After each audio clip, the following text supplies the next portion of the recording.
কলকাতার স্বর্গদ্বার এই হাওড়া স্টেশন।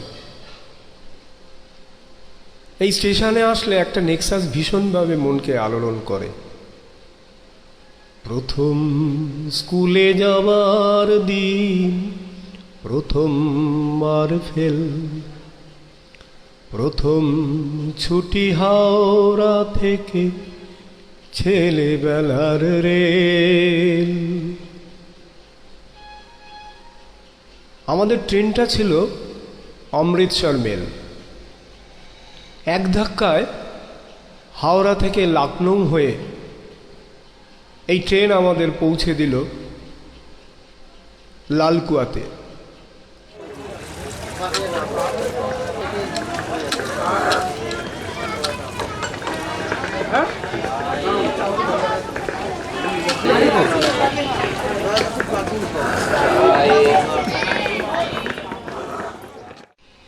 পাহাড়ের পাদদেশে ছোট্ট শহরতলি এই লালকুয়া। এরপরের লক্ষ্য পঞ্চচুল্লির পাদদেশ মুন্সিয়ারি। হালদুয়ানি পেরিয়ে প্রায় 180 কিলোমিটার আমরা চলে এসেছি। মাঝপথে আমাদের এই চায়ের বিরতি। তারই ফাঁকে ক্যামেরা চলছে।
গতকাল প্রায় 300 কিলোমিটার পাড়ি দিয়ে রাত 9:30টায় এসে পৌঁছেছি এই মুন্সিয়ারিতে।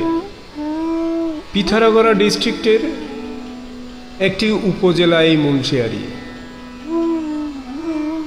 সমুদ্রতল থেকে এর উচ্চতা 7200 ফুট। এখানেই উপজেলা শাসকের অফিস ছাড়াও আছে স্কুল, কলেজ এবং আইটিবিপির ক্যাম্প। বিকেলের গোধূলির পরন্ত আলোতে আমরা রাঙিয়ে নিলাম আমাদের মন পঞ্চচুল্লির রঙে।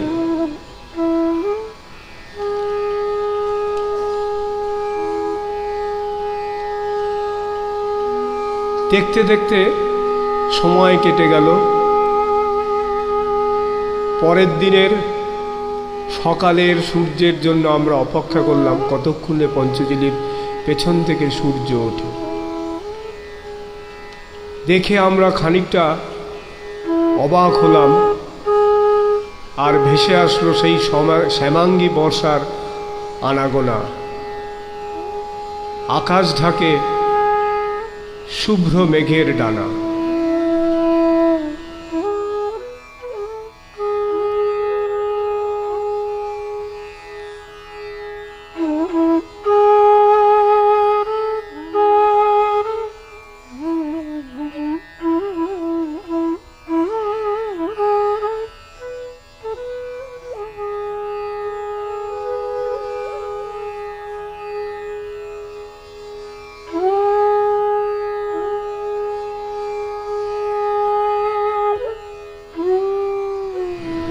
ট্রেকাররা সব রেডি,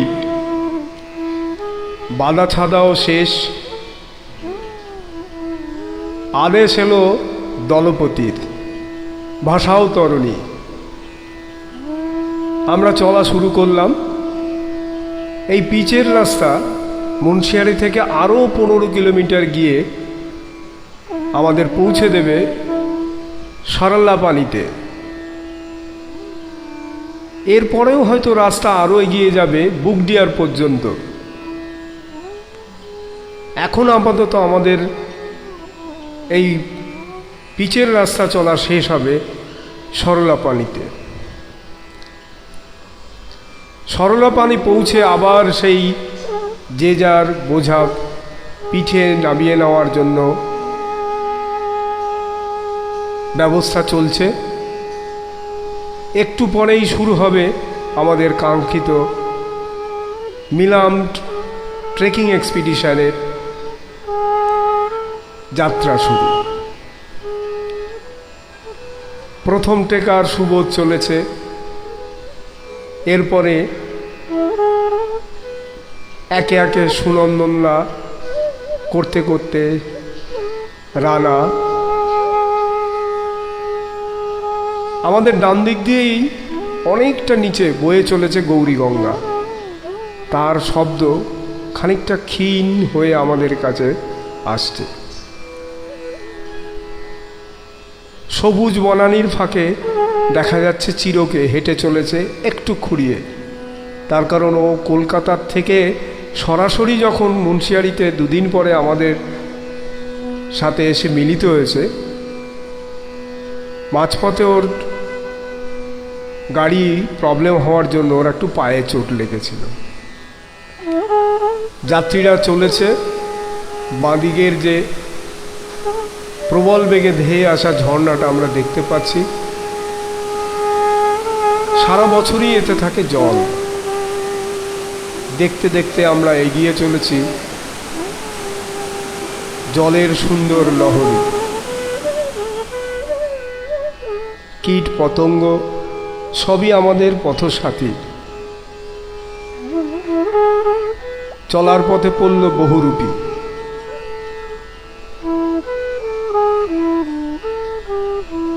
দেখতে দেখতেই আমাদের পথ চলা।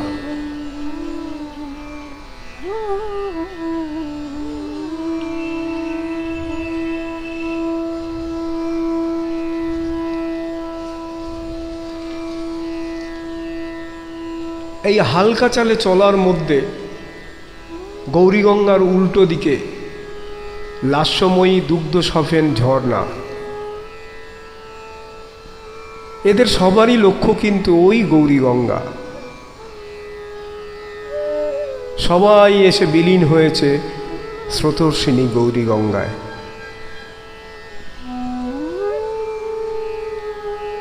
যেন সপ্তধারায় দুগ্ধ সফেন রেখা তুলে কালো পাথরের গায়ে আলপনায়কে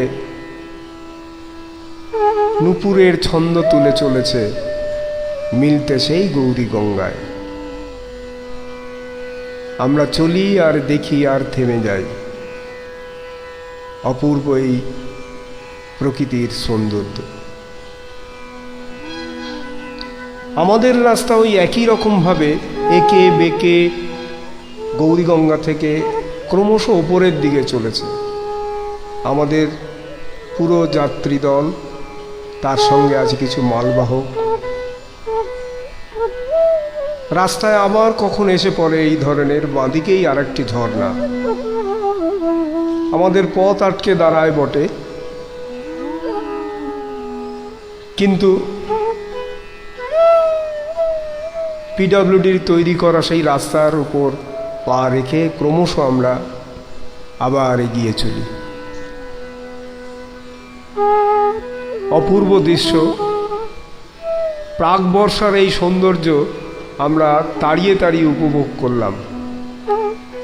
এই জলের ধারায় আটকে গেল আমাদের সামনে আর একটি টিম যাচ্ছিল, তাদের ঘোরাও। মনে পড়ে যায় মেঘের কোলে রোদ উঠেছে, বাদল গেছে টুটি। আহ, অপূর্ব ঝর্ণা। এটার নাম হচ্ছে পিলটি ফলস।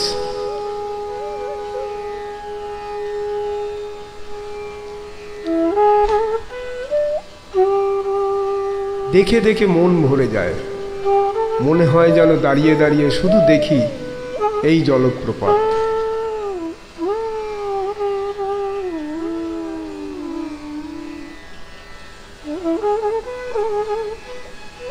উত্তাল তরঙ্গ নিয়ে সবারই লক্ষ্য এই স্রোতস্বিনী গৌরী গঙ্গার দিকে। এইখানে গৌরীগঙ্গা খুবই সংকীর্ণ হয়েছে, কিন্তু বেগবতী হয়েছে তার অনেক বেশি গুণ।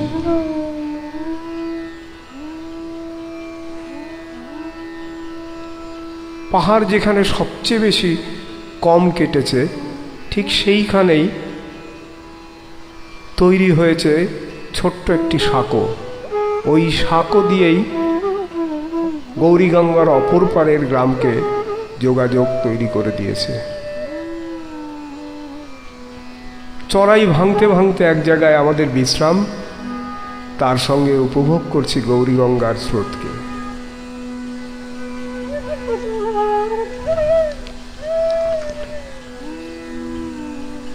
আবার সেই চোখ আটকে গেল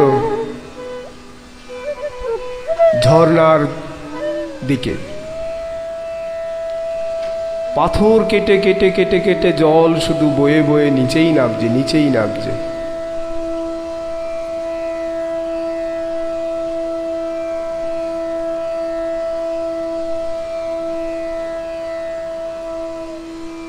এত উপর থেকে জল পড়ছে যে জল নিচে নামার আগেই সে ধূলিকণায় পরিণত হচ্ছে। সূর্য থাকলে হয়তো সুন্দর রেইনবো আমরা দেখতে পেতাম এই ঝর্ণাতেই।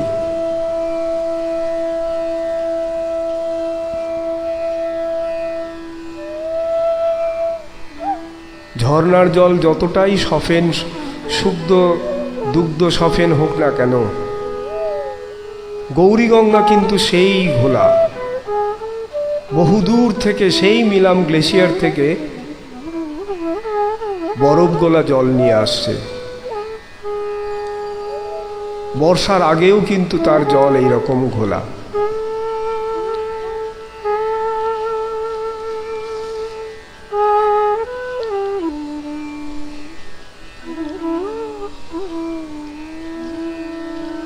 ঝর্ণা আর ঝর্ণা দেখতে দেখতে আমাদের পথের ক্লান্তি অনেকই লাঘব হয়ে যাচ্ছে। কিন্তু যখন জুমিং করে একে আমরা দেখি ক্যামেরার মধ্য দিয়ে, তখন যেন আরো প্রাণোজ্জ্বল লাগে এই ঝর্ণাকে। এবার রাস্তা হঠাৎই আমাদের একটা সুড়ঙ্গর মধ্যে ঢুকে গেল।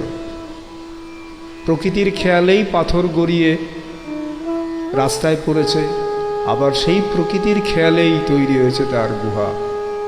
আমাদের পথ সেই গুহার মধ্য দিয়েই আবার বেরিয়েছে ওপাশে। আমরা চলেছি আজকের দিনের লক্ষ্যে।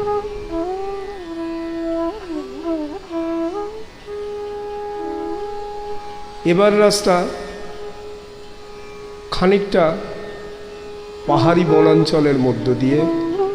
এখানে যেমনি আছে বড় গাছ, তেমনি লতাগুল্ম, ফলে বেশি বিশ্রামের প্রয়োজন না হলেও আমাদের চলার গতি কিন্তু খুবই মন্থর ছিল, খানিকটা দুলকি চালে চলার মতো।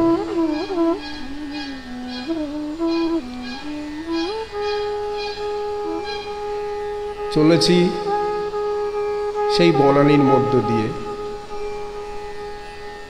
আমাদের ডান দিকেই সমবেগে বয়ে চলেছে গৌরী গঙ্গা। বাঁ ধারে খাড়াই পাহাড়, সেই পাহাড়ের খাঁজ কেটে কেটে তৈরি হয়েছে রাস্তা, আমাদের চলা সেই রাস্তা দিয়ে।